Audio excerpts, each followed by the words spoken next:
لا حول ولا قوة إلا بالله العلي العظيم.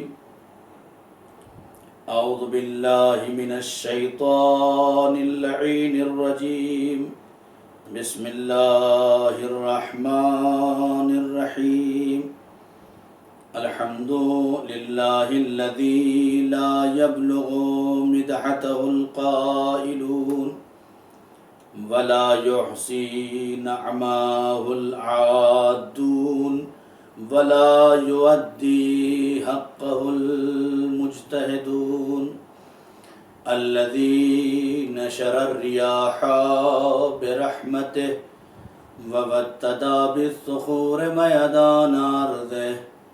ثم الصلاة والسلام والتحية والإكرام على النبي المكي المدني القرشي الهاشمي المطلبي الرسول المسدد والمصطفى الأمجد. اسمه في السماء أحمد وفي الأرض أبي القاسم محمد. اللهم صل على محمد وآله الطيبين الطاهرين المعصومين المظلومين الذين أذهب الله عنهم الرجس وطهرهم تطهيرا. اللهم صل على محمد وآله الطيبين الطاهرين المعصومين. أما بعد فقد قال الله تبارك وتعالى في القرآن المجيد والفرقان الحميد وقوله الحق. بسم الله الرحمن الرحيم. لا تحسبن الذين قتلوا في سبيل الله أمواتا بل أحياء عند ربهم يرزقون. صلوات پڑھ دیں محمد و آل محمد. اللہم صل علی محمد و آل محمد. محترم ناظر کرام و بزرگان قوم ملت و دوستاران عزیز، مسلسل آپ کی خدمت میں عشرہ محرم کی تیسری مجلس جو بعنوان پرآشوب دور اور ہماری ذمہ داری آپ کے گوش گزار کی جا رہی ہے، اور ہدف اور مقصد بھی اس مجلسوں کا یہی ہے کہ جب ہم اس مجلسوں سے اٹھیں اور واپس جائیں تو اپنے دامن مراد میں کچھ معرفت کے موتی لے کے اٹھیں، اس لیے کہ بڑے خوش نصیب ہیں ہم، شکر ہے اس پروردگار کا کہ جس نے ہمارے دامن مراد میں وہ سب کچھ عطا کر دیا جس کے ہم لائق بھی نہیں تھے۔ کیا کہنے ہماری تقدیر کے کہ کائنات میں جو سید الانبیاء تھا اسے ہمارا نبی بنایا۔ کیا کہنے ہماری تقدیر کے کہ کائنات میں جو سید الاوصیاء تھا اسے ہمارے لیے امام قرار دیا۔ کیا کہنا اس خدائے وحدہ لا شریک کا کہ جس نے ہماری ماؤں اور بہنوں کے لیے نمونہ عمل اس شہزادی کو بنایا جو سیدۃ نساء العالمین تھی۔ اس سے زیادہ اور کیا چاہیے؟ کائنات میں جو سب سے بڑا نبی وہ ہمارے لیے نبی بن جائے، جو سب سے بڑا وصی، سب سے اچھا وصی وہ ہمارے لیے امام بنتا ہے۔ کائنات میں جو سب سے بڑی کتاب وہ ہماری کتاب، کائنات میں جو سب سے اچھا گھر وہ ہمارے لیے خانہ کعبہ۔ تو اب ہمارے پاس کوئی ایسی چیز نہیں ہے کہ اللہ نے جو ہمیں نہ عطا کیا ہو۔ ہمارے دامن مراد میں اس کائنات کے خالق نے ہر وہ نعمت عطا کر دی کہ اگر ہم پوری زندگی ایک ایک نعمت کا شکریہ ادا کرتے رہیں تو تب بھی اس کا شکریہ ادا نہیں ہو سکتا۔ ماہ محرم آ چکا، تبدیلیاں دیکھ رہے ہیں آپ، گھروں میں تبدیلی، جسموں میں تبدیلی، کوئی کالا لباس پہن رہا ہے، کوئی کالی دیوار پہ کالا پٹکا لگا رہا ہے، کوئی عزا خانہ سجا رہا ہے. یہ ظاہری تبدیلیاں دنیا کے لیے ایک بہت بڑا مرحلہ ہے جو مظلومیت کو دلوں تک پہنچاتی ہے. لیکن حسین ہم سے فقط ظاہری تبدیلی کی خواہش نہیں رکھتے. حسین ہم سے فقط ظاہری بدلاؤ کی خواہش نہیں رکھتے کہ اپنے بدن پہ کالے کپڑے پہن لو. یہ کالے کپڑے پہننا تمہارے لیے فائدہ ہے کہ تم دنیا کی بھیڑ سے الگ دکھائی دو گے. دنیا الگ ہوگی، حسینی الگ ہوگا. ساری دنیا مجبوراً آج کالے کپڑے کی طرف متوجہ ہو رہی ہے تاکہ اپنے آپ کو اس بھیڑ میں شامل کر سکے، اپنے آپ کو اس بھیڑ سے نکال کر حسینیت میں شامل کر سکے. آؤ آؤ، ہمارے یہاں دروازہ بند نہیں ہے. حسین نے کل بھی کربلا کا دروازہ کھول رکھا تھا، آج بھی حسینیوں نے عزا خانے کا دروازہ کھول رکھا ہے. ہمارے یہاں نہ پہرا ہے، نہ رکاوٹ ہے، نہ کسی کو روکا جاتا ہے. یہ دروازہ آج بھی کھلا ہوا ہے، جس کا دل چاہے یہاں آئے. نہ مسلک کی قید ہے، نہ مذہب کی قید ہے، نہ فرقے کی قید ہے، نہ کالے اور گورے کی قید ہے، نہ امیر اور غریب کی قید ہے، نہ عرب اور عجم کی قید ہے، نہ نسل اور رنگ کی قید ہے. کوئی قید ہمارے یہاں نہیں لگائی جاتی. ہماری مجلسوں میں آ کے دیکھو، جہاں امیر بیٹھتا ہے وہیں غریب بیٹھتا ہے، جہاں ڈاکٹر بیٹھتا ہے وہیں جاہل بیٹھتا ہے. نہ جاہل کو اپنی جہالت پہ شرم آتی ہے، نہ عالم کو اپنے علم پہ ناز ہوتا ہے. کیوں؟ اس لیے کہ سب جانتے ہیں اس فرش پہ ہر آنے والا یہ کسی بھی منصب کا ہو، لیکن جب یہاں آ گیا تو بس عزادار حسین ہے، بس عزادار. صلوات پڑھ دے محمد و آل محمد، اللہم صلی علی محمد. یہاں آنے والا بس عزادار حسین ہے. ہم سے سوال کیا جاتا ہے کہ آپ اپنی یہاں مسجد میں مجلس کیوں نہیں کر لیتے؟ یہ عزا خانے الگ سے بنانے کی کیا ضرورت ہے؟ آپ دیکھیں ہمارے یہاں کا مرحلہ ہی یہی ہے. اللہ کے گھر کے لیے، نماز کے لیے ایک الگ گھر بنایا جاتا ہے، حسین کا عزا خانہ الگ بنایا جاتا ہے. ہمارا تو فخر ہے یہ. میں نے شاید وہاں بھی اس بات کو منبر سے پڑھا ہے کہ ہم زیدی فارم کے مومنین کا ایک بہت بڑا فخریہ مسئلہ یہ ہے کہ دو طرف خدا کا گھر ہے، درمیان میں حسین کا گھر ہے. اب یہ اپنا اپنا مرحلہ ہے، چاہے جہاں عبادت خدا کرو، لیکن حسین یہ درمیان میں ہے. ادھر سے بھی چاہو تو حسینیت میں داخل ہو جاؤ، ادھر سے بھی چاہو تو حسینیت میں داخل ہو جاؤ، جہاں سے چاہو داخل ہو جاؤ. لیکن ہمارا مشغلہ یہی ہے. کیا یہ پاگل ہیں جو اتنا پیسہ لگاتے ہیں؟ کیوں نہیں مسجد میں مجلس کر لیتے؟ مجلسیں مسجدوں میں کر لینا چاہیے. تو آواز آئے گی، ہماری طرف سے جواب دیا گیا کہ مجلسیں تو مسجد میں ہو سکتی ہیں، لیکن مجلسوں کا ہدف یہ نہیں ہے کہ صرف عبادت کیا جائے. مسجد کے کچھ قاعدے ہیں، مسجد کے کچھ شرعی مسئلے ہیں، مسجد کے کچھ قانون ہیں. کوئی کافر مسجد میں نہیں آ سکتا، کوئی نجس مسجد میں نہیں آ سکتا، کوئی ہندو مسجد میں نہیں آ سکتا، کوئی دوسری نجس فرقے کا انسان مسجد میں قدم نہیں رکھتا. شریعت منع کرتی ہے. تو جب یہ کافر، جب یہ مشرک، جب یہ نجس انسان میدان محشر میں پہنچے اور ہم سے اللہ سے سوال کرے اور ہاتھ جوڑ کے کہے میرے اللہ، اے میرے پروردگار، میں تو صحیح دین ڈھونڈ رہا تھا، میں تو جانا چاہتا تھا، لیکن چونکہ تیری شریعت نے مجھے روک دیا تھا میں تو نہیں جا سکتا تھا. اب سمجھے علماء نے عزا خانے الگ کیوں بنوائے؟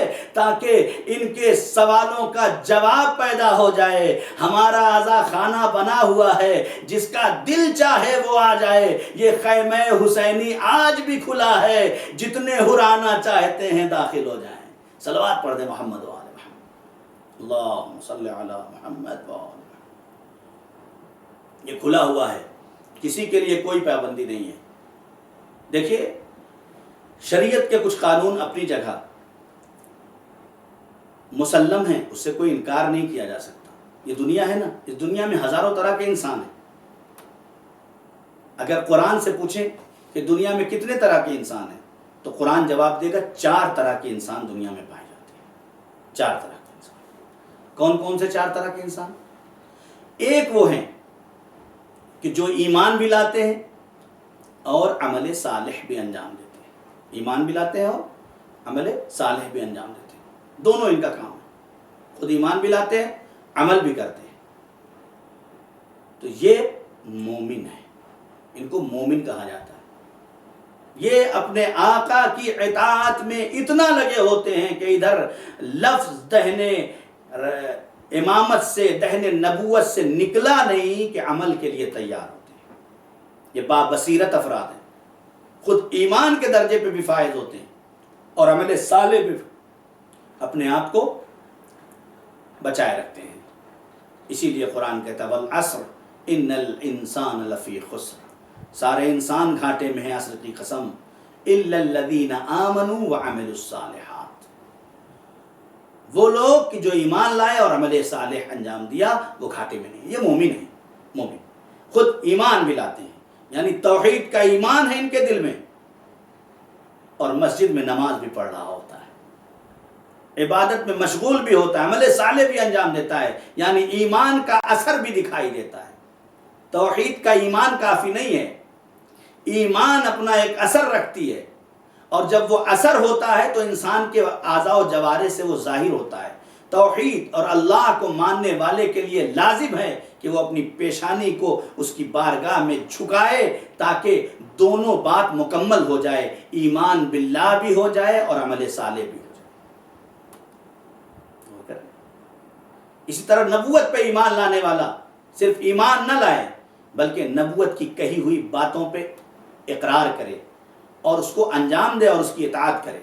ایسے ہی علی ولی اللہ کہنے والا صرف علی ولی اللہ کہہ کے اقرار ولایت نہ کرے بلکہ اپنے عمل سے علی کی سیرت اور کردار کو ایسا دنیا کے سامنے پیش کرے کہ دنیا کہہ دے یہی ایمان والے بھی ہیں اور یہی عمل صالح والے بھی ہیں۔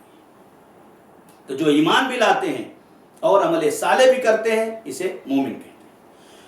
دوسرے وہ ہیں جو نہ ایمان لاتے ہیں اور نہ عمل صالح کہتے ہیں، کچھ بھی نہیں، نہ یہ ایمان لائیں گے، انکار کفر، اور نہ عمل صالح انجام دیں گے، یہ سیدھے سیدھے کفر ہیں، کافر ہیں، ان کو کافر کہتے ہیں۔ دوسری کیٹیگری، پہلی کیٹیگری مومن، دوسری کیٹیگری کافر، تیسری کیٹیگری کیا ہے کہ ایمان تو لاتے ہیں لیکن عمل صالح انجام نہیں دیتے۔ تو قرآن ہے، ایمان لاتے ہیں، یا ایھا الذین، اے مومنین، اے لوگوں، اے وہ لوگوں جو ایمان لائے ہو وعملوا الصالحات، اور عمل صالح انجام دو، لیکن ایمان لائیں گے عمل صالح نہیں کریں گے۔ قرآن کی زبان میں ایسے لوگوں کو فاسق کہا گیا ہے، یہ فاسق ہیں، انکار اعمال کرتے ہیں، یہ فاسق ہیں۔ چوتھی کیٹیگری یہ ہے کہ یہ ایسے لوگ ہیں کہ ایمان نہیں لاتے ہیں لیکن اظہار ایمان کرتے ہیں، اندر سے دل میں کچھ ہے، زبان پہ کچھ ہے، اس کو منافق کہا جاتا ہے۔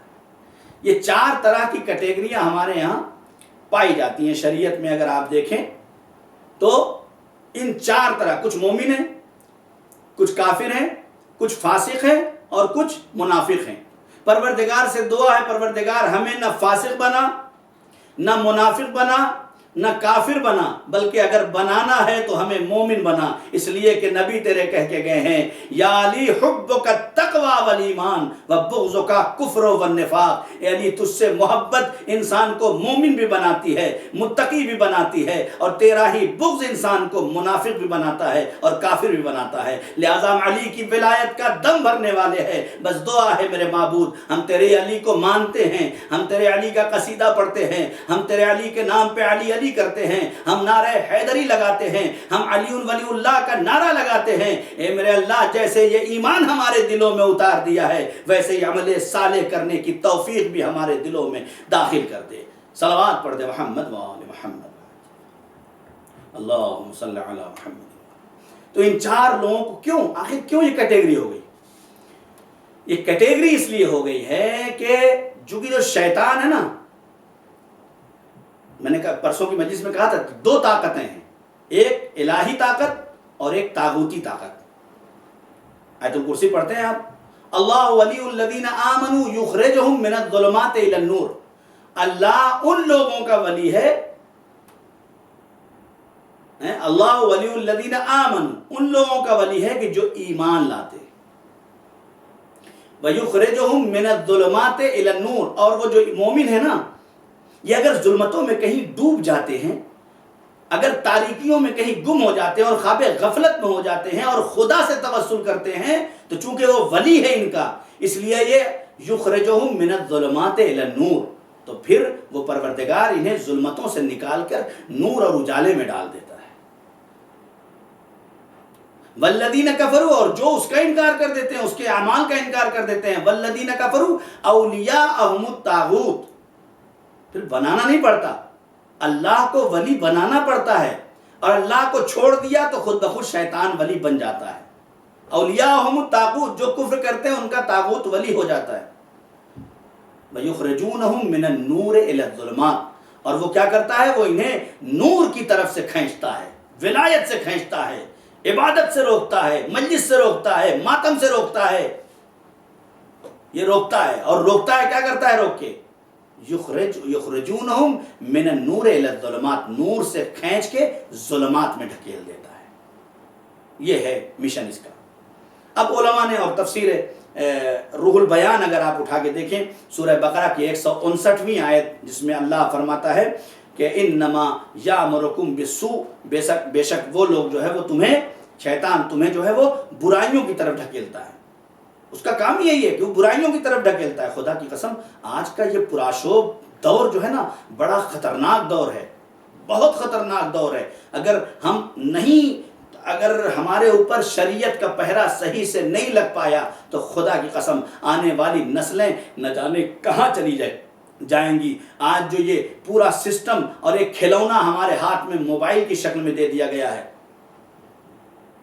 خود اسی کو دیکھ لیں، پتہ نہیں چلتا، اس نے ایسا اسیر کر لیا ہے انسانیت کو، اپنے شکنجے میں جکڑ لیا ہے کہ ہم تصور بھی نہیں کر سکتے کہ یہ ہمیں کہاں لے جا رہا ہے۔ پوری رات چل رہا ہے، یہ بھی نہیں پتا ہوتا کہ موبائل ہمیں چلا رہا ہے یا ہم موبائل کو چلا رہے ہیں۔ یہی تو کمال ہے۔ مولا کائنات سے پوچھا گیا کہ مومن اور متقی کی امتحان اور مومن اور متقی کی صفات میں سے سب سے اہم صفت کیا ہے؟ تو آواز دی، مومن اور متقی کی صفات میں سے سب سے بڑی صفت یہ ہے کہ یہ جیسے ظاہر میں رہتا ہے ایسے ہی خلوت میں رہتا ہے، جیسے سب کے سامنے دکھائی دیتا ہے ویسے اکیلے میں رہتا ہے۔ یعنی کیا مطلب؟ یعنی خدا کی قسم آج کے اس دور میں اگر اس پہ پہرے شریعت کے نہ بٹھائے جائیں اور انسان اپنے نفس پہ کنٹرول نہ کرے تو انسانیت کو اس دلدل میں ڈھکیلا جا رہا ہے کہ ہم تصور بھی نہیں کر سکتے۔ اسے روک سکتا ہے تو بس علی کی محبت روک سکتی ہے، اسے روک سکتی ہے تو علی کی پیروی روک سکتی ہے، اسے روک سکتی ہے تو ولایت کا حصار روک سکتا ہے۔ ورنہ جانتے ہیں اتنی غلاظتیں آ چکی ہے دنیا میں کہ بھائی بھائی کے برابر میں بیٹھ کے حیا کو چھوڑ سکتا ہے لیکن حیا کو باقی نہیں رکھ سکتا۔ جو حالات پیدا کیے جا رہے ہیں، جو سسٹم پیدا کیا جا رہا ہے، آپ کو پتا ہے ایک جوان نے مجھ سے پوچھا کہ مولانا یہ موبائل ہم کیسے چلائیں؟ اس کا بس جواب دے دیجئے۔ میں نے اس سے پہلے بھی کہیں یہ بات کہی تھی کہ مولانا نے آواز دی کہ بھائی یہ مجھ سے کیوں پوچھتے ہو کہ اپنے موبائل کو کیسے چلاؤ؟ اگر اس کو چلانا ہے تو بس اتنا سمجھ لو، اگر تمہارا وقت کا امام تمہارے سامنے آ کے کھڑا ہو جائے اور کہے کہ اپنا موبائل مجھے دے دو تو اتنا پاک ہو کہ تمہارا موبائل امام کے ہاتھ تک جا سکے۔ صلوات پڑھ دے محمد وآل محمد۔ اتنا پاک و پاکیزہ رکھو کہ امام لے سکیں اس کو۔ بس میں بہت زیادہ اس پہ نہیں بحث کر سکتا، ایک بہت طولانی بحث ہو جائے گی۔ میں اپنے سسٹم پہ چلتا ہوں۔ شیطان کیسے بہکاتا ہے؟ فرماتے سورہ بقرہ کی 159ویں آیت میں ارشاد فرماتے ہیں کہ وَيَأْمُرُكُمْ بِالسُّوءِ، اور وہ تمہیں برائیوں کی طرف ڈھکیلتا ہے۔ تفسیر روح البیان لکھتے ہیں کہ شیطان کا عمل یہ ہے، شیطان کا کام یہ ہے کہ وہ انسان کو سب سے پہلے کفر کی دعوت دیتا ہے، سب سے پہلے کفر کی دعوت دیتا ہے۔ جب دیکھتا ہے کہ ہم کفر پیدا کرنے میں ناکام ہو جاتے ہیں تو اب بدعت کی طرف رغبت کرتا ہے، بدعت کی طرف چلے جاؤ، بدعت کی طرف آؤ، ایک نئی چیز، ایک نیا سسٹم، ایک بدعتی کام انجام دینے کی طرف جاتا ہے۔ جب بدعت میں بھی ناکام ہو جاتا ہے تو انسان کے قدموں کو گناہ کبیرہ کی طرف بڑھاتا ہے۔ بہت توجہ میرے نوجوانوں، تم سے خطاب ہے، صرف اور صرف اپنے نفوس پہ اتنا کنٹرول کر لو کہ پوری دنیا یہ سمجھ جائے کہ ان کی زندگی آل محمد کی وجہ سے ہے. اس لیے کہ یہ جسم اس دنیا میں صرف اور صرف فانی جسم ہے. جسم کا کوئی تصور نہیں ہمارے ہاں. زندگی کا تعلق جسم سے نہیں. انشاءاللہ گفتگو میں آئے گی تو بات کہوں گا. پہلا کام کرتا ہے کفر، دوسرا کام کرتا ہے بدعت. جب بدعت پہ بھی بس نہیں چلتا ہے تو پھر انسان کو گناہ کبیرہ کی طرف متوجہ کرتا ہے. اس کے دلوں میں نفس امارہ کو اتنا بھڑکاتا ہے کہ یہ کر لے، وہ کر لے، یہ دیکھ لے، ادھر چلا جا، یہ سن لے، وہ کر لے. یہ اس کے دماغ و شعور میں لاتا ہے. لیکن اگر حقیقی علی کا پیروکار ہے، حقیقی سیدہ کا پیروکار ہے، اگر حقیقی امام حسن و حسین کا ماننے والا ہے، حقیقی عزادار اور شیعہ ہے، تو وہ کائنات کے سامنے ثابت قدم رہ کے یہ کہتا ہے اے شیطان تو اپنے تمام مکاریوں کے ساتھ مجھے چاہتا ہے کہ میں گناہ کبیرہ کی طرف بڑھ جاؤں. ارے جس کے پاس حسین جیسا بادشاہ ہو، جس کے پاس علی جیسا امام ہو، وہ اپنے قدم کو گناہ کبیرہ کی طرف نہیں بڑھا سکتا. یہ نفس پہ کنٹرول ہے. تو گناہ کبیرہ جب اس میں بھی ناکام ہو جاتا ہے تو پھر گناہ صغیرہ کی طرف لگاتا ہے. نہیں، بہت توجہ، یہ میں اپنی طرف سے نہیں کر رہا ہوں. تفسیر روح البیان کے اندر علماء لکھتے ہیں اپنی تحریر میں کہ یہ اس طرح سے جب ناکامی دیکھتا ہے شیطان، اسے ناکامی ملتی ہی علی والوں سے ہے. بھئی شیطان آتا بھی علی والوں کے پاس ہی ہے. اسی لیے کہا بھی ہے جب اللہ نے کہا فخرج منہا، میرے پاس سے نکل جا، تو کیا کہا؟ لاقعدن الی صراطک المستقیم. اے میرے اللہ مجھے نکال تو رہا ہے لیکن میں تیرے صراط مستقیم پر بیٹھوں گا. توجہ ہے آپ کی؟ میں تیرے صراط مستقیم پہ بیٹھوں گا. اس کا مطلب کیا ہے؟ لا الہ الا اللہ. اس کا مطلب کیا ہوا؟ لا الہ الا اللہ پہ نہیں بہکاؤں گا، محمد الرسول اللہ پہ نہیں بہکاؤں گا. اس لیے کہ اللہ صراط مستقیم نہیں، نبی صراط مستقیم ہیں، سب صراط مستقیم، لیکن اصل صراط مستقیم جس نے خود کہا ہے، جب کوفے کی مسجد میں جب یہ آیت آئی تھی انکا لعلی صراط مستقیم، جو اپنے حبیب کے لیے، تو ایک مرتبہ نبی کریم کے سامنے دیکھا گیا کہ ایک شخص کھڑا ہوا اور جب پوچھا کہ یا نبی اللہ کون ہے صراط مستقیم، کون ہے صراط مستقیم، کون ہے صراط مستقیم، تو اتنے میں مسجد کے دروازے سے ایک شخص داخل ہوتا ہوا نظر آیا. نبی نے اس کی طرف اشارہ کیا، آواز دی، دیکھو یہ جو آ رہا ہے نا یہ صراط مستقیم ہے. تو آنے والا کہتا انا صراط المستقیم، میں صراط مستقیم ہوں. تو آپ سمجھے شیطان کہاں بہکائے گا؟ علی ولی اللہ پہ بہکائے گا. علی ولی اللہ. بس میرے عزیزو، شیطان کے بہکانے کا یہ طریقہ ہے کہ پہلے کفر، پھر بدعت، پھر گناہ کبیرہ، پھر گناہ صغیرہ. اور اگر گناہ صغیرہ بھی اپنے آپ کو انسان اور مومن بچا لیتا ہے تو پھر عبادت کے مقابلے میں مباح کو لاتا ہے. اور جب اس میں بھی ناکام ہو جاتا ہے تو پھر وہ ان کاموں میں لگانے کا طریقہ ڈھونڈتا ہے جس سے پچھلے دوسرے درجے میں کم ہو جائے. ایسے کاموں میں لگانا چاہتا ہے جس میں تمہارا درجہ بلند تھا اب کم ہو جائے. یہ شیطان کا وسوسہ ہے. اور اسی چال میں اور اسی سسٹم میں دنیا پھنس گئی. اسی لیے آپ دیکھیں شیطان نے کسی کو بہکایا تو شرک میں چلا گیا، مشرک ہو گیا.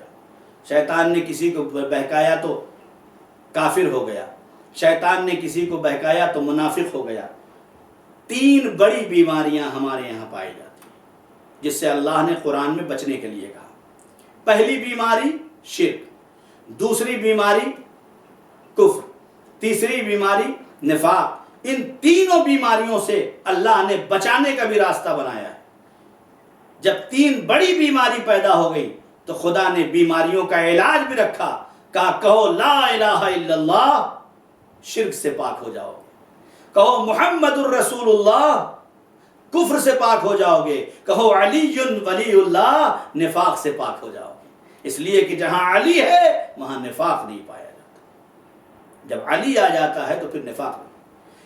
اسی شیطان کے بہکانے میں جب قومیں شرک و کفر و نفاق کے پردوں میں گم ہو گئیں تو اللہ نے، اب آپ غور کریں، ایسا نہیں ہے، عذاب الہی بہت زیادہ ہے. جتنا وہ رحیم ہے، جتنا وہ کریم ہے، جتنا وہ ستار ہے، جتنا وہ غفار ہے، اتنا ہی اپنے بندوں پہ اذیت کرنے والوں کے لیے سخت ہے۔ اسی لیے رکھا کہ اگر اللہ کی نماز نہیں پڑھی تو اللہ بخش سکتا ہے، لیکن اگر پڑوسی کا حق نہیں دیا تو جب تک وہ نہیں معاف کر دے گا معاف نہیں ہو سکتا۔ اللہ کا روزہ نہیں رکھا تو شاید وہ معاف کر دے، لیکن اگر بھائی کا حق نہیں دیا تو پھر جب تک وہ بھائی معاف نہیں، حتیٰ یہاں تک ہے کہ اگر کسی نے اس دنیا میں کسی مومن کو ذرہ برابر بھی اذیت دی ہوگی تو وہ میدان محشر میں کھڑا ہو کر انتظار کرے گا کہ وہ آئے اور معاف کر دے اور پھر جنت میں جائے۔ لہٰذا اسی دنیا میں مومن کو خوش کر دو، اور خوش کرنے کے بڑے ثواب ہیں، بڑے ثواب ہیں، اتنے ثواب ہم سوچ بھی نہیں سکتے۔ میں نے کئی مجلسوں میں اس بات کو کہا ہے کہ انسان اگر صدقہ پیسے سے نہیں دے سکتا، انسان اگر صدقہ کپڑے سے نہیں دے سکتا، انسان اگر صدقہ کسی سامان سے نہیں دے سکتا، تو ہم کم سے کم مومن سے مسکرا کے تو مل سکتے ہیں۔ یہ مسکرانا ہی بہت بڑا ثواب ہے، تو اس کی اذیت بھی بہت ہے۔ اور اسی لیے آپ دیکھیں گزشتہ قوموں میں، گزشتہ قوم جو گزری ہیں اس میں کیا ہوا، کچھ ایسی قومیں بھی ہیں جو مسخ ہو گئی۔ مسخ کیا ہو گئی؟ انسان سے ایک شکل بدل گئی۔ اب بعض لوگ کہتے ہیں بندر ہے، چھپکلی ہے، یہ ساری مسخ شدہ چیزیں ہیں، کافی تعداد ہے ان کی۔ نبی کریم خود فرماتے ہیں، حضرت محمد مصطفیٰ صلی اللہ علیہ وآلہ وسلم فرماتے ہیں کہ جو پرانی امتیں تھیں ان میں سے 700 امتیں ایسی ہیں جو اپنے کفر اور نفاق کی بنیاد پر، کفر اور شرک کی بنیاد پر ان کا چہرہ مسخ کر دیا گیا۔ نبی فرماتے ہیں کہ 700 امتوں میں سے بہت سے ایسے کفر کرنے والے ہیں کہ جن کا چہرہ مسخ کر دیا گیا، اور ان کے چہرے کو 13 شکلوں میں مسخ کیا گیا ہے۔ سوچیں نا، 13 شکلوں میں مسخ کیا گیا ہے۔ اور پھر فرماتے ہیں کہ میدان محشر ہوگا، اور وہاں پہ بھی جو اس دنیا کے لوگ جو جائیں گے، جو کہا جاتا ہے نا کہ اس دنیا کے اعمال مجسم ہو جائیں گے، وہاں پہ اعمال، غیبت کیا ہے مجسم ہو جائیں گے، کفر کیا ہے مجسم ہو جائیں گے، وہاں دیکھے گا انسان کہ میں نے دنیا میں کیا کیا ہے۔ تو نبی فرماتے ہیں کچھ ایسے لوگ ہیں جو میدان محشر میں محشور ہوں گے تو ان کے شکلیں بدلی ہوں گی،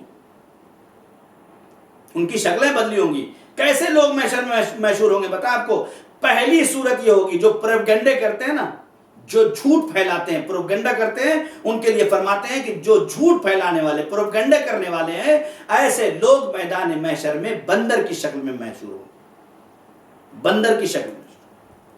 جو حرام کھانے والے ہیں، سود کھانے والے ہیں، حرام کھانے والے ہیں، وہ خنزیر کی شکل میں وہاں محشور ہوں گے۔ کتنی اذیت ناک مرحلہ ہے، جہاں نبی کھڑے ہوں، جہاں علی کھڑے ہوں، جہاں سیدہ کھڑی ہوں، جہاں حسن کھڑے ہوں، وہاں حسین کھڑے ہوں، وہاں پہ جب اس صورت میں ہم جائیں، خدا نہ کرے میرے اللہ ہم سب کو ان سب چیزوں سے محفوظ رکھ، کیونکہ تیرے نبی کا قول ہے کہ جو پروپیگنڈا کرنے والے ہیں وہ وہاں پہ بندر کی صورت میں آئیں گے، جو سود اور مال حرام کھانے والے ہیں وہ خنزیر کی صورت میں وہاں آئیں گے، جو قاضی ناحق ہیں، بے انصاف ہیں، انصاف نہیں کرتے، جو بے عدالتی کرتے ہیں، وہ اندھے محشور کیے جائیں گے، جو مغرور و خواہ ہیں اور خود خواہ ہیں، جو ہمیشہ اپنی خواہ میں لگے رہتے ہیں، وہ گنگے اور بہرے وہاں محشور ہوں گے۔ اسی طرح سے عالم بے عمل اگر ہے تو اپنی زبان کو چباتا ہوا وہاں پہ محشور ہوگا۔ اور پھر فرماتے ہیں کہ پڑوسی کو جو تکلیف دینے والا ہے،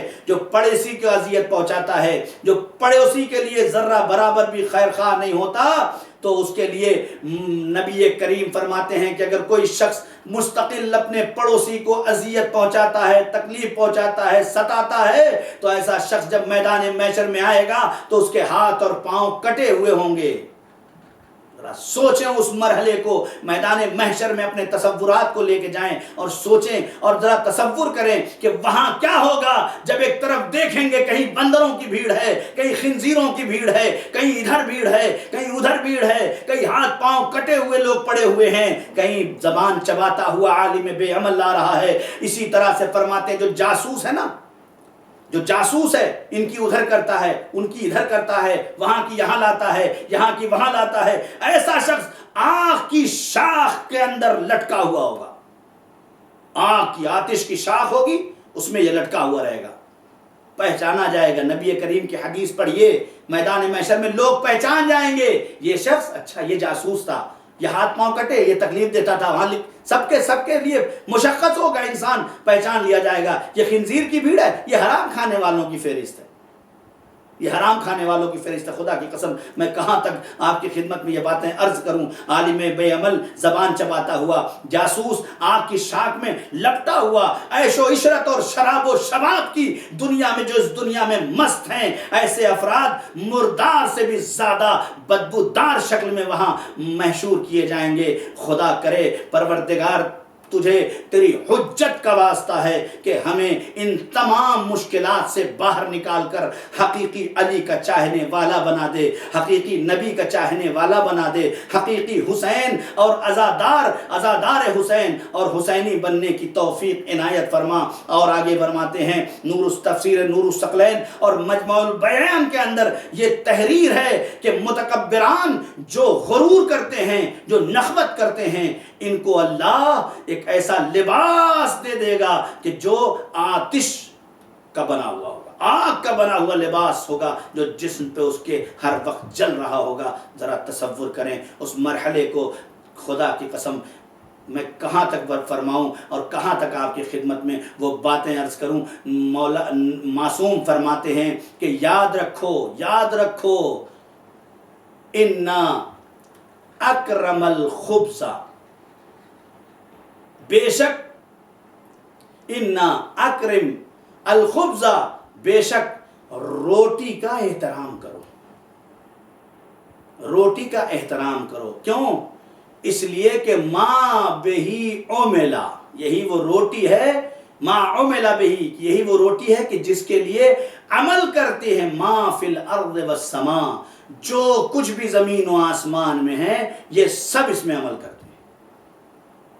یا مولا ایک روٹی اور زمین اور آسمان سب عمل کرتے ہیں, اس لیے اس کا احترام کرے. کہا ہاں تمہیں کیا پتا, تم تو دسترخوان پہ آئی ہوئی روٹی دیکھتے ہو, تم دسترخوان پہ آئی ہوئی روٹی دیکھتے ہو, تم تو یہ بھی نہیں دیکھتے کہ جو 1.5 گھنٹے سے گھر میں کھانا پکا رہی ہے اگر ذرا سا جل گئی ہے روٹی تو احترام سے کہہ دو کوئی بات نہیں ہے. تمہیں تو رشتوں کا پاس بھی نہیں ہے, لیکن تصور کرو ہم نے اس روٹی کو زمین اور آسمان کی تمام قوتوں سے تمہارے تک پہنچایا ہے اور تمہارے نزدیک آئی ہے. تم کیا جانو, آفتاب اپنی تمازت دیتا ہے, زمین اپنی سینہ چاک کرتی ہے اور اس کے بعد ایک دانے کو اس زمین میں رکھا جاتا ہے, یہ دانہ ایک ہرا بھرا پیڑ اگاتا ہے, پھر اس پیڑ میں بالیاں پیدا ہوتی ہیں اور وہ بالیاں جب جاتی ہیں پھر ایک کسان اسے کاٹتا ہے اور کاٹنے کے بعد اسے لے جا کر پسواتا ہے, پھر آٹا بنتا ہے, پھر گھر میں آتا ہے, پھر ماں اور بہنیں اپنے ہاتھوں سے اسے گوندتی ہیں. یہاں رشتوں کے امتحان اور رشتوں کی محبتیں اپنے حسن و جمال کو اس چراغ اور اس آتش کے سامنے جھلس دینا پسند کرتی ہیں, لیکن تمہارے پیٹ بھرنے کے لیے یہ اپنے ہاتھوں سے روٹیاں پکاتی ہیں. نہ جانے کتنی خلقتیں اس میں لگی ہیں, نہ جانے کتنے رشتے اس میں لگتے ہیں, تب یہ ایک روٹی تمہارے دہن تک جاتی ہے. تم کیا جانو روٹی کی عظمت کیا ہے. خدا کی قسم تم روٹی بننے سے پہلے بھی تمہارے ہاتھ میں نہیں ہے, اور یہی نہیں تمہیں بس یہ دیکھنا ہے کہ جو روٹی آ رہی ہے یہ کیسی ہے, یہ جو روٹی آ رہی ہے وہ کیسی ہے. تمہیں تو یہ بھی نہیں کرنا ہے, بس ہاتھ دہن تک لے جانا ہے. دانت ہم نے دیے ہیں, ہاضمہ ہم نے دیا ہے, آنتیں ہم نے دیے ہیں, اس کے بعد کے سارے مراحل ہم نے بنائے ہیں, آنتوں کے اندر تیزابیت ہم نے پیدا کیا. نہ روٹی بننے تک تمہارا کام ہے, نہ روٹی کے کھانے کے بعد تمہارا کام ہے, وہ بھی ہم نے اپنے ہاتھوں میں رکھا ہے, یہ بھی ہم نے اپنے ہاتھوں میں رکھا ہے. بس تمہارے ہاتھ میں ایک چیز دیا ہے, جب دسترخوان پہ بیٹھو اور روٹی کو ہاتھ لگاؤ تو بس اتنا سوچ لو یہ جو کھا رہے ہو حلال کھا رہے ہو یا حرام کھا رہے ہو, یہ جو لا رہے ہو یہ حلال لا رہے ہو یا حرام لا رہے ہو. یہ بہت اہم ہے اور اسی سے پوری نظام حیات کو ترقی ملتی ہے، اسی سے بچوں کا مستقبل آگے بڑھتا ہے۔ اور میری مائیں اور بہنیں جو اپنے گھروں میں بناتی ہیں معصوم، ان کے لیے بھی یہ ہدیہ پیش کر دوں۔ معصوم سے پوچھا گیا مولا آپ کی مادر گرامی کھانا بناتی ہیں؟ کہا ہاں بالکل مادر گرامی کھانا بناتی۔ کھانا بنانے کا انداز کیا ہوتا ہے؟ سنو ماں اور بہنوں، تم تک تو یہ باتیں پہنچائی ہی نہیں جاتی ہیں، اور آپ بھی نوجوانوں اپنے گھروں میں یہ باتیں پہنچاؤ تاکہ نسلیں عزادار حقیقی بن سکیں۔ پوچھا گیا مولا کیسے بنتا تھا گھر میں کھانا؟ معصوم فرماتے ہیں کہ جب میری ماں کھانا بنانے جاتی تو اس سے پہلے وضو کرتی، وضو کر کے کھانا بنانے جاتی۔ ہے ہمارے یہاں دستور؟ نہیں ہے۔ کہاں سے سوچتے ہیں ہمارے بچے علی اصغر جیسے ہو جائیں، ہمارے بچے جناب سکینہ جیسے ہو جائیں، ہمارے بچے جو ہیں فلاں جیسے ہو جائیں، فلاں جیسے ہو جائیں؟ کہاں سے ہوں گے؟ اس کے لیے محنت کرنی پڑتی ہے، کچھ کرنا پڑتا ہے۔ معصوم فرماتے ہیں چاہتے ہو کہ اپنے گھروں کے اندر بچے تربیت اسلامی سے خود بخود آشنا ہوتے چلے جائیں تو ان کی غذا پہ توجہ دو، ان کی غذا پہ توجہ دو۔ کیا کریں مائیں؟ کھانا پکانے کے لیے کھڑی ہوں تو عبادت سمجھیں اس کو،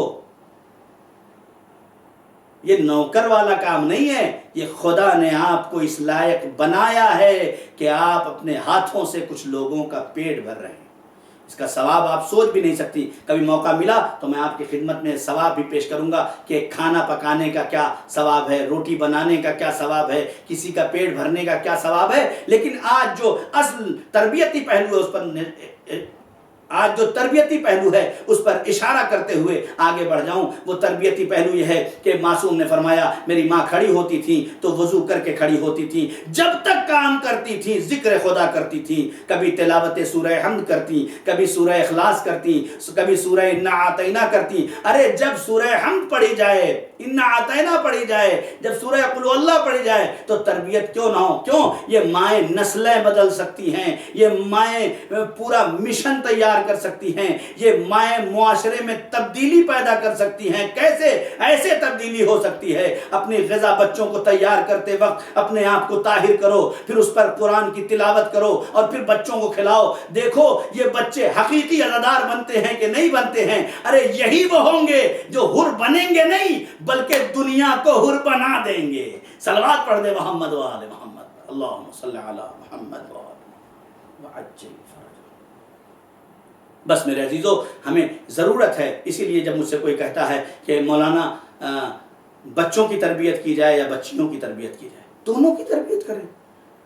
ہمارے یہاں یہ الگ سسٹم ہے، لڑکوں کو پڑھاؤ لڑکیوں کو مت پڑھاؤ۔ انہیں کیا کرنا ہے؟ یہ تو جا کے وہی جھاڑو پوچھا کرنا ہے، انہیں جا کے ارے بھائی اتنا تو بنا کے بھیجو کہ کم سے کم اپنے بچوں کو ٹیوشن پڑھنے سے بچا سکے، اتنا تو پڑھا کے بھیجو اپنے بچیوں کو، پڑھاؤ انہیں آگے بڑھاؤ۔ بس مجھ سے جب کوئی پوچھتا ہے تو میں تو یہی کہتا ہوں پڑھاؤ انہیں بھی، پڑھاؤ انہیں بھی، تربیت ان کی بھی کرو، تربیت ان کی بھی کرو، لیکن ایک فرق ساتھ، اس لیے کہ اگر ایک بچہ جاہل رہ گیا تو وہ اپنی ذات تک محدود جہالت رکھے گا، لیکن اگر ایک بچی اور ایک لڑکی جاہل رہ گئی تو ایک نسل جاہل ہو جائے گی۔ لہٰذا دونوں کو پڑھاؤ اور دونوں کو بڑھاؤ، اور جب پڑھیں گے اور بڑھیں گے تو معاشرہ بڑھے گا، غربت جائے گی، جہالت کا خاتمہ ہو جائے گا۔ یہ ایک چراغ آپ جلائیں گے، یہ ہزاروں چراغ خود بخود جلاتے چلے جائیں۔ بس عزیزو ضرورت ہے آج کے دور میں کہ ہم حقیقت کربلا پہنچائیں۔ ہم یہی مقصد کربلا ہے کہ گھر گھر تک حسینیت پہنچے۔ الحمدللہ آج شکر ہے اس پروردگار کا کہ آج گھر گھر میں ماتم ہو رہا ہے، گھر گھر میں عزاداری ہو رہی ہے، گھر گھر میں مرثیہ پڑھا جا رہا ہے۔ اس سے بڑا شرف آپ کا کیا ہے کہ آپ جہاں بیٹھے ہیں وہی حسین کی ماں بیٹھی ہے۔ اس سے بڑا اور شرف آپ کا کیا ہو سکتا ہے کہ آپ جہاں بیٹھے ہیں وہیں سید سجاد بیٹھے۔ پوری زندگی صرف اس ایک لمحے کا شکریہ ادا کرتے چلے جاؤ، ممکن نہیں۔ جہاں آپ بیٹھے ہوں وہاں فاطمہ آ جائیں، جہاں آپ بیٹھے ہوں وہاں سید سجاد۔ سوچو، فکر کرو، غور کرو، اپنے اندر تبدیلی لاؤ کہ جس مقام پہ بیٹھے ہو وہاں سیدہ ہیں۔ ہمیں کیسا ہونا چاہیے؟ اس فرش عزا پہ آگے کیسا ہونا چاہیے؟ یہاں سیدہ بیٹھی، عہد کرو، یہیں بیٹھے ابھی ابھی عہد کرو کہ میرے اللہ، میرے پروردگار، میں اس بز میں بیٹھ کے ابھی عہد کرتا ہوں کہ آج سے میں سارے غلط کام چھوڑ دوں تیرے حسین کی خاطر، تیرے حسین مظلوم کی خاطر۔ آج سے میں اپنے اندر جتنی برائیاں ہیں اسے ختم کرنے کی کوشش کروں گا، کوئی نئی برائی اپنے اندر پیدا ہونے نہیں دوں گا، میں گناہ کبیرہ کی طرف قدم نہیں بڑھاؤں گا، میں اپنے قدم کو روکوں گا تیرے حسین کے نام پر۔ اے میرے اللہ مجھے توفیق دے، اور اس بز میں آئی ہوئی تمام معصوم ہستیوں کا واسطہ دے کر اپنے دل کے اندر یہ احساس پیدا کریں کہ میرے وقت کے امام، اب ہم اپنے عمل سے آپ کو گریہ کرنے نہیں دیں گے، ہمارے کوئی عمل ایسا نہیں ہوگا جس سے آپ کے دل کو تکلیف پہنچے۔ آپ میرے مولا، آپ کے رونے کے لیے کربلا کا غم کافی ہے، مولا آپ کے رونے کے لیے علی اکبر کے سینے پہ برچی کا پھل کافی ہے، مولا آپ کے رونے کے لیے جناب عباس کے کٹے ہوئے بازو کافی ہیں، مولا ارے آپ کے رونے کے لیے 6 مہینے کے لیے اصغر کے گلے پہ 3 پھال کا تیر لگنا باقی ہے، یہی کافی ہے مولا۔ مولا 4 برس کی سکینہ کے رخساروں پہ تماچے، یہ آپ کے رونے کے لیے کافی مولا۔ ارے زینب کے سر سے ردا چھن جانا، یہ آپ کے رونے کے لیے کافی ہے مولا۔ ہم اپنے عمل سے آپ کو رونے نہیں دیں گے مولا، ہم اپنے عمل میں یہ طاقت پیدا کریں گے کہ قدم اٹھیں تو تیرے اللہ کے لیے، تیرے حسین کے لیے اٹھیں۔ اے مولا ہم اپنے اندر عہد پیدا کرتے ہیں کہ ہم سعید و زہیر کی طرح سے تیرے حسین کے مشن کے کام آئیں۔ آ گئی 3 محرم، دھیرے دھیرے محرم جا رہا ہے، کیا کریں، کیا کیا ہم نے؟ اتنی آماد کی، محرم آ رہا ہے، محرم آ رہا ہے، محرم آ رہا ہے، اب دیکھیں محرم جا رہا ہے، محرم جا رہا ہے، میرا حسین، ہائے غریب حسین، ہائے مظلوم حسین، ہائے مظلوم زینب۔ آج 3 محرم ہو گئی، آپ تصور کریں گے، ارے کربلا میں خیمے نصب ہو گئے، جگہ جگہ خیمے نصب ہو گئے، 2 محرم کو قافلہ آنے کے بعد خیمے نصب ہو گئے۔ اب تاریخ کہتی ہے کہ جب رات کی تاریکی میں 2 محرم کی رات جب گزری ہے، رات کی تاریکی میں گھوڑوں کی ٹاپوں کی آواز جناب زینب کے کانوں سے ٹکرائی، تو زینب اپنے بھیا حسین کے پاس آگے کہتی ہے، اے میرے بھیا، ارے بس اتنا بتا دو، یہاں لشکر پہ لشکر آئے چلے جا رہے ہیں بھیا، کیا تمہارا کوئی ایسا نہیں ہے کہ جسے تم بھی بلا سکو؟ ارے حسین نے زینب کی فرمائش دیکھی، بہن کا دل رکھنے کے لیے ایک کاغذ منگایا، ایک قلم منگایا اور ایک خط لکھا، من الحسین الی الرجل الفقیہ، ارے حسین کی طرف سے رجل فقیہ، بچپن کے دوست حسی حبیب ابن مظاہر کے نام خط لکھا، برید کو دیا، برید لے کے کوفہ پہنچا۔ ارے 3 محرم آ گئی ہے، حبیب ابن مظاہر کا مصائب پڑھا جاتا ہے، اے مولا آپ کسے بلا رہے ہیں؟ میں نے کل کی مجلس میں پڑھا تھا کہ ارے حسین اپنے ہوتے ہوئے فقیہ کو بلا کے بتا رہے ہیں، جب تک کسی مشن میں فقیہ شامل نہیں ہوتا تو یہ خون رنگ نہیں لاتا، اور یہی وجہ ہے کہ حسین نے چراغ بجھا کے بھی پھر واپس جانے کے لیے 9 محرم کو کہا کہ جس کا دل چاہے چلا جائے، لیکن یہی فقیہ تھا جو اپنی تلوار کو نیام سے باہر نکالے اپنی گردن پہ رکھ کے کہہ رہا تھا، مولا آپ کی اطاعت میں ایک قدم بھی پیچھے نہیں ہٹ سکتے، مولا مولا ہماری نصرت پر اعتماد نہیں ہے۔ مولا نے کہا ایسا نہیں ہے، میں یہ دنیا کو بتانا چاہ رہا ہوں، فقیہ اگر ہوتا بھی ہے تو وہ اپنے آقا کی اطاعت میں لگا رہتا ہے، اور یہی ہوا بھی۔ خط پہنچا، دروازے پہ دق الباب ہوا، دروازہ کھولا گیا۔ ایک روایت کہتی ہے کہ ایک مرتبہ آنے والے نے کہا، انا برید الحسین، میں حسین کا سفیر، میں حسین کا برید آیا ہوں، حسین کا خط لایا ہوں۔ ارے خط کو لیا، اپنے گھر میں پہنچے اور حبیب کھانا کھا رہے تھے۔ ایک مرتبہ زوجہ نے پوچھا، حبیب، اے حبیب کون آیا تھا؟ کہا کربلا سے حسین کا خط آیا۔ کہا حسین کربلا میں؟ کہا صرف حسین نہیں ہے، خط میں لکھا ہے حبیب، ارے حسین کی بہن زینب بھی ساتھ ہے۔ ارے اتنا سننا تھا کہ زوجہ نے کہا پھر کیا سوچا، کیا سوچوں، حالات ایسے ہیں، ارے کوفے کے حالات دیکھو کیسے ہیں۔ ارے زوجہ کہتی ہے تم گھر میں بیٹھ جاؤ، میں حسین کی مدد کے لیے جانا چاہتی ہوں۔ ارے ہاتھ کو جوڑ دیا، آواز دی، میرے آقا حسین، حسین، ارے کیسا وقت آ گیا ہے، عورتیں بھی اپنے آپ کو آپ تک پہنچانا چاہتی ہے۔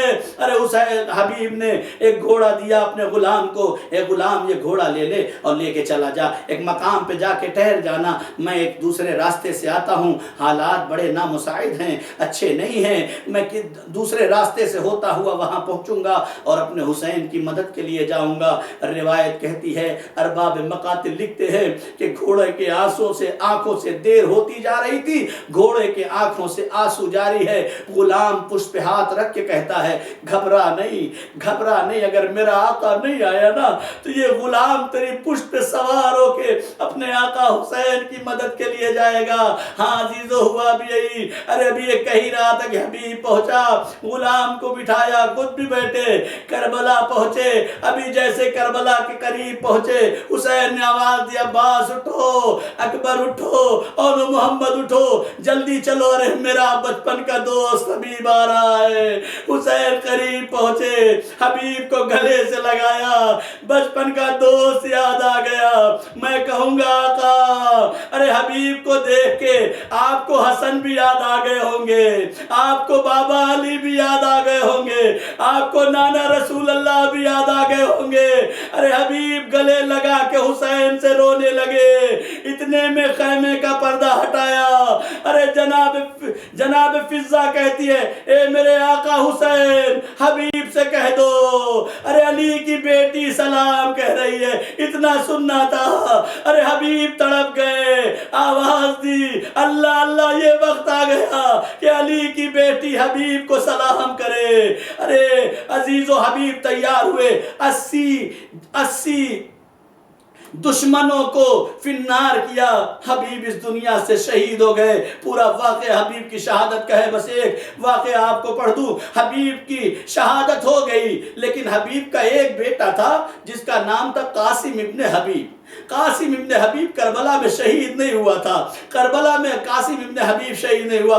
ارے جب یہ لٹا ہوا قافلہ حبیب کا سر نوکے نیزہ کی بلندی پہ چلا گیا اور یہ خلی کے ہاتھ میں ہوتا ہوا جب کوفہ پہنچا، ارباب مقاتل لکھتے ہیں، سن لو عزیزو بہت رو گے، ارباب مقاتل لکھتے ہیں کہ ایک مرتبہ قاسم ابن حبیب کوفے میں دیکھتے ہیں کہ خولی کے ہاتھوں میں اس کے بابا کا سر ہے۔ اب جو دیکھا تو قریب پہنچا اور خولی سے کہتا ہے، یہ جو دیکھ رہا ہے نا، یہ میرے بابا کا سر ہے۔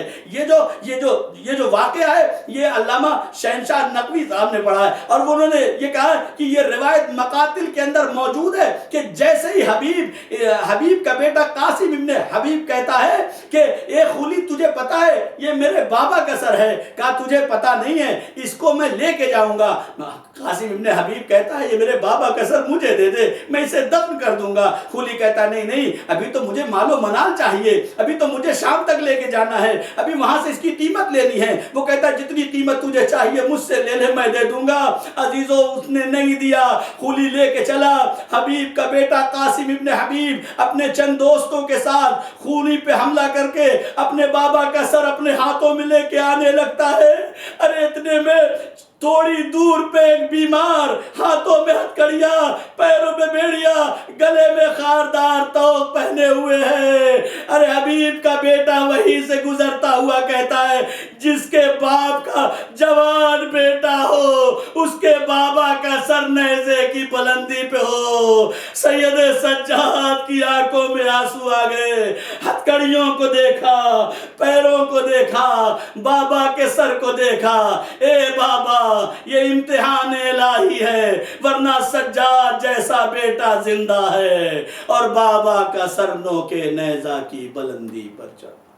سیعلم الذین ظلموا ایام قلبی ینقلبون، انا للہ و انا الیہ راجعون، رضا بقضائہ و تسلیما لامرہ، ربنا تقبل منا انک انت السمیع العلیم۔ پروردگار تجھے محمد و آل محمد کا واسطہ امام زمانہ کے ظہور میں تعجیل فرما، ہمیں ان کے اعوان و انصار میں شمار فرما، جو بے روزگار ہیں انہیں روزگار عنایت فرما، جو برسر روزگار ہیں انہیں رزق حلال عطا فرما۔ میرے معبود تمام بندگان خدا کی جان مال عزت آبرو کی حفاظت فرما، جو یتیم غریب مسکین بیوائیں ہیں ان سب کے نان و نفقے کا غیب سے انتظام فرما، جو یتیم اور غریب بچیاں ہیں ان سب کی شادی کا غیب سے انتظام فرما۔ میرے معبود ہمارے اس مختصر سے عمل کو قبول فرما، ان جوانوں کی محنتوں کو قبول فرما، پوری دنیا میں اس لاک ڈاؤن میں جہاں جہاں جہاں بھی عزاداران حسین جس طرح سے بھی تیرے حسین کا کام کر رہے ہیں میرے معبود ان سب کی محنتوں کو شرف قبولیت عطا فرما۔ آخر میں ہم بڑے گناہ گار ہیں، ہم سب کی گناہان کبیرہ اور صغیرہ کو دامن عفو میں جگہ عنایت فرما۔ پہلی اور آخری دعا ہمارے امام کے ظہور میں تعجیل فرما، ہمیں ان کے آوان و انصار میں شمار فرما۔ ربنا تقبل منا انک انت السمیع العلیم۔